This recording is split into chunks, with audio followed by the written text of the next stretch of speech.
বন্ধুরা, তো আমাদের মন্দিরের গাছগুলো, এটা পাতাবাহার গাছ, এত সুন্দর, তো সুন্দর সুন্দর লাগছে, তাই একটু ভিডিও করতেছি। কত সুন্দর লাগছে আমাদের মন্দিরের পাশেই গাছগুলো, পাতাবাহার গাছ, এত সুন্দর লাগছে, কত সুন্দর সুন্দর লাগছে দেখুন। তাই একটু আপনাদের ভিডিও করে দেখাচ্ছি।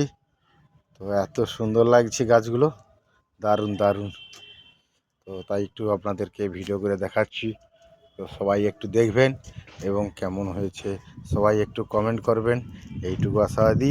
তো এত সুন্দর গাছগুলো, পাতাবাহার গাছগুলো ঝকঝক করছে, তো দেখেই মনটা ভরে গেল।